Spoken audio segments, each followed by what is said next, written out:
Welcome back to ಬಿಸಿ ರುಚಿ. ಇವತ್ತು ಅಕ್ಕಿ ರೊಟ್ಟಿ ಮಾಡ್ತಾ ಇದ್ದೀನಿ, ನೋಡೋಣ ಬನ್ನಿ. ಬೆಳಗ್ಗೆ ಬ್ರೇಕ್ಫಾಸ್ಟಿಗೆ, ಲಂಚ್ಗೆ, ಡಿನ್ನರ್ಗೆ ಯಾವಾಗ ಬೇಕಾದರೂ ಮಾಡ್ಕೋಬೋದು ಇದನ್ನು. ಮತ್ತು ತುಂಬಾ ಕ್ವಿಕ್ಕಾಗಿ ಮಾಡ್ಕೋಬೋದು.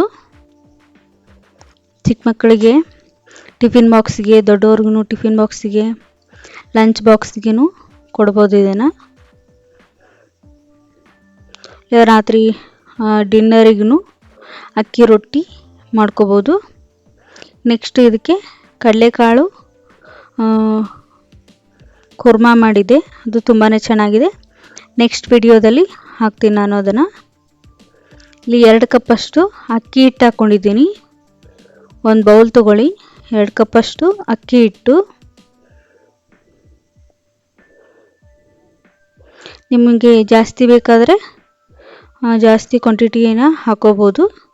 ನಿಮ್ಮ ಮನೇಲಿ ಎಷ್ಟು ಜನ ಇದ್ದಾರೆ ನೋಡಿಕೊಂಡು ಅನುಗುಣವಾಗಿ ನೀವು ಅಕ್ಕಿ ಹಿಟ್ಟನ್ನ ಹಾಕೋಬೋದು. ಇಲ್ಲಿ ನಾನು ಬಿಸಿನೀರನ್ನ ಕಾಸಿ ಹಾಕ್ಕೊತಾ ಇದ್ದೀನಿ. ನೆಕ್ಸ್ಟು ಇಲ್ಲಿ 1 ಕಪ್ಪಷ್ಟು ಈರುಳ್ಳಿನ ಚಿಕ್ಕ ಚಿಕ್ಕದಾಗಿ ಕಟ್ ಮಾಡಿ ಇಟ್ಕೊಂಡಿರೋದು. ಒಂದು ಈರುಳ್ಳಿ ತೊಗೊಂಡಿದ್ದೀನಿ. ಚಾಪ್ ಆದರೂ ಮಾಡ್ಕೊಳ್ಳಿ, ಇಲ್ಲಾಂದರೆ ಚಿಕ್ಕ ಚಿಕ್ಕದಾಗಿ ಕಟ್ಟನ್ನು ಮಾಡ್ಕೋಬೋದು. ಇಲ್ಲಿ ಹಸಿಮೆಣಸಿನ್ಕಾಯಲ್ಲಿ ಹಸಿಮೆಣಸಿನ್ಕಾಯಿ, ಕೊತ್ತಂಬರಿ, ಕರಿಬೇವು, ಸ್ವಲ್ಪ ಶುಂಠಿ, ಸ್ವಲ್ಪ ಬೆಳ್ಳುಳ್ಳಿ, ಅದನ್ನ ಎಲ್ಲನೂ ಸೇರಿಸಿ ಗ್ರೈಂಡ್ ಮಾಡ್ಕೊಂಡು ಇಟ್ಕೊಂಡಿದ್ದೀನಿ. ಎಲ್ಲನೂ ಮಿಕ್ಸ್ ಮಾಡ್ಕೊಳ್ಳಿ. ಮಿಕ್ಸ್ ಮಾಡ್ಕೊಂಡ ನಂತರ ಇಲ್ಲಿ ಬಿಸಿನೀರನ್ನು ಕಾಯೋಕ್ಕೆ ಇಟ್ಟಿದ್ದೀನಿ. ಬಿಸಿ ನೀರೇ ಹಾಕ್ಕೊಳ್ಳಿ, ಆದರೆ ಜಿಗಿಟು ಚೆನ್ನಾಗಿ ಬರುತ್ತೆ. ಅದು ರೊಟ್ಟಿ ತಟ್ಟಕ್ಕೂ ತುಂಬಾ ಚೆನ್ನಾಗಿ ಬರುತ್ತೆ. ಆಮೇಲೆ ಚೆನ್ನಾಗೂ ರೊಟ್ಟಿ ತಟ್ಟಕ್ಕೆ ಬರುತ್ತೆ. ಇದನ್ನ ಒಂದು ಸ್ಪೂನಿನ ಸಹಾಯದಿಂದ ಮಿಕ್ಸ್ ಮಾಡ್ಕೊಳ್ಳಿ ಚೆನ್ನಾಗಿ.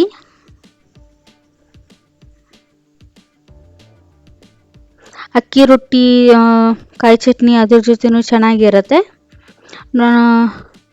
ಮತ್ತು ಇದಕ್ಕೆ ಕುರ್ಮಾ ಟೈಪು ಏನಾದರೂ ಇದ್ರೂ ತುಂಬಾ ಚೆನ್ನಾಗಿರುತ್ತೆ.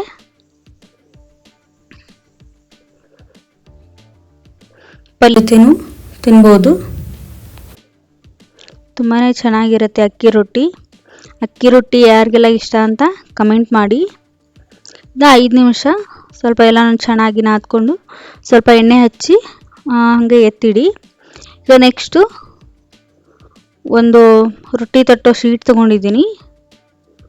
ಇಲ್ಲ ಬಟರ್ ಪೇಪರ್ ಆದರೂ ತೊಗೋಬೋದು, ಇಲ್ಲಾಂದರೆ ಎಣ್ಣೆದು ಕವರ್ ಇರುತ್ತಲ್ಲ ಅದಾದರೂ, ಇಲ್ಲ ಹಾಗೇನೂ ತಟ್ಬೋದು. ಇಲ್ಲ ಬಟ್ಟೆ ಇರುತ್ತಲ್ಲ, ಕಾಟನ್ ಬಟ್ಟೆ, ಬಿಳಿ ಬಟ್ಟೆಯಲ್ಲಿ ಸ್ವಲ್ಪ ನೀರು ಎತ್ಕೊಂಡು ಅದ್ರ ಮೇಲೂ ತಟ್ಬೋದು.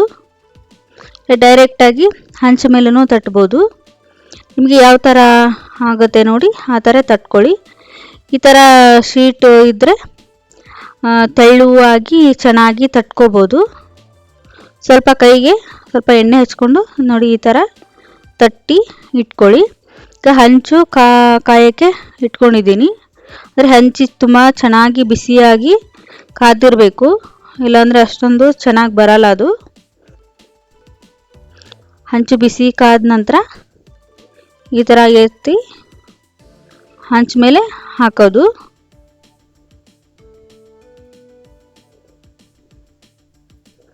ಸ್ವಲ್ಪ ಮೇಲ್ಗಡೆ ಸ್ವಲ್ಪ ಪ್ರೆಸ್ ಮಾಡಿದರೆ ಆಗುತ್ತೆ.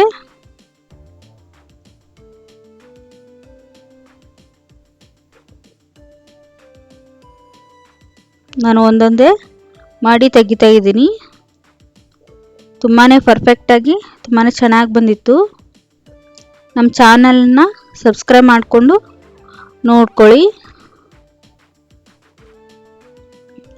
ನಮ್ಮ ಚಾನಲ್ನ ಇನ್ನೂ ಯಾರ್ಯಾರು ಸಬ್ಸ್ಕ್ರೈಬ್ ಮಾಡ್ಕೊಳ್ಳದೆ ಹಾಗೆ ನೋಡ್ತಾ ಇದ್ದರೆ ಪ್ಲೀಸ್ ಸಬ್ಸ್ಕ್ರೈಬ್ ಮಾಡಿಕೊಂಡು ಚಾನಲ್ನ ವಿಡಿಯೋಸ್ನ ನೋಡಿ. ಇದ್ರ ಜೊತೆ ಕಾಯಿ ಚಟ್ನಿ ಮತ್ತು ಕಾಳು ಕುರ್ಮಾ ಮಾಡಿದ್ದೆ. ತುಂಬಾ ರುಚಿಯಾಗಿತ್ತು, ತುಂಬಾ ಚೆನ್ನಾಗಿ ಬಂದಿತ್ತು.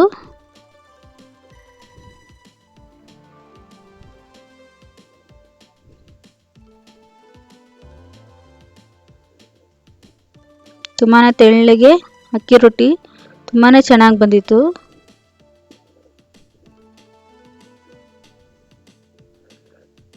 Thanks for watching.